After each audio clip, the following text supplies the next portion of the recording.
a segunda pessoa do singular, tu vires, e a segunda pessoa do plural, virdes. Houve uma diferenciação com o acréscimo da letra D, né? Por que não houve da primeira do singular para a terceira do singular? Ah, ótimo. A primeira do singular para a terceira do singular. A resposta é bem simples. Olha, eu vir, ele vir. A questão é que a língua sempre achou que há uma distância muito grande entre as pessoas. É uma primeira com uma terceira. Aqui não, é um jogo de segunda. Então esse jogo de segunda pode confundir, porque é com quem eu estou falando. Aqui é quem está falando e de quem está falando. A língua acha que isso é muito distante, mas não vai pensar que isso vai sempre acontecer, não.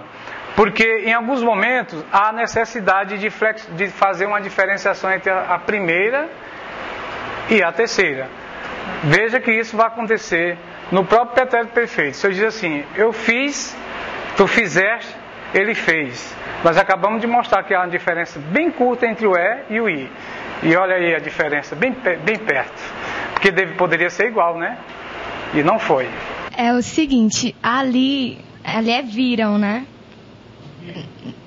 Pretérito mais que perfeito. O pretérito perfeito também é viram.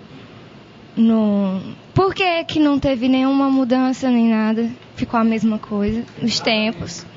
Exatamente isso que eu queria que saísse. A grande pergunta a Raíssa já fez. É uma pergunta fundamental. Olha, nós não somos acostumados a usar o pretérito mais que perfeito, sabia? Primeiro nós temos que diferenciar que os pretéritos não são iguais. Se fossem iguais, um teria desaparecido. O que é igual desaparece. A língua só preserva aquilo que é diferente.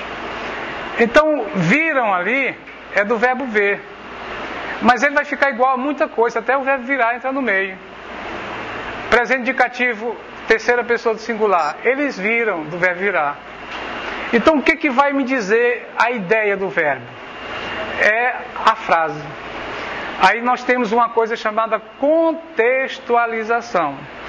Na sua casa, nem que você não queira, quando você for falar hoje com a sua mãe, você vai se sentir na obrigação de dizer, mamãe, quando eu vier da escola,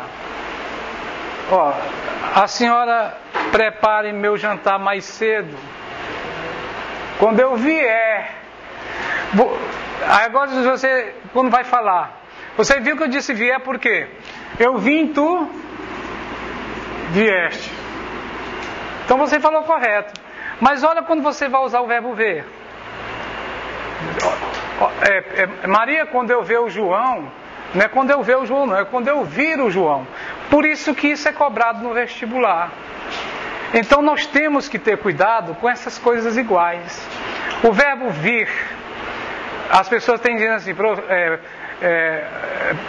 professor, nós viemos aqui falar com você, aí o professor tem que perguntar, quando vocês vieram que eu não estava? Como é o presente do indicativo do verbo vir? Nós vimos falar com você e não viemos falar com você. Tem gente que diz assim, nós viemos falar com você aqui, lá com o Renato, nós viemos falar com você aqui, você está usando o tempo errado. O Renato deve perguntar, quando vieram, que eu não me lembro. Você tem que dizer assim, Renato, nós vimos falar com você aqui para melhorar o ar-condicionado daquela sala. Está entendendo? As pessoas usam o verbo vir no presente indicativo no passado. E a gente aceita. E você faz isso com o futuro. Amanhã eu passo lá. Vem cá, passo amanhã? O que é isso? Então nós temos esse problema.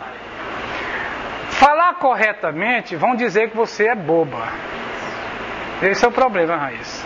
Mas faça o seguinte, fale correto sempre, porque isso vai fazer bem. E vai sempre encontrar essas coisas iguais. Por isso que não desconfie de você não, confie na regra.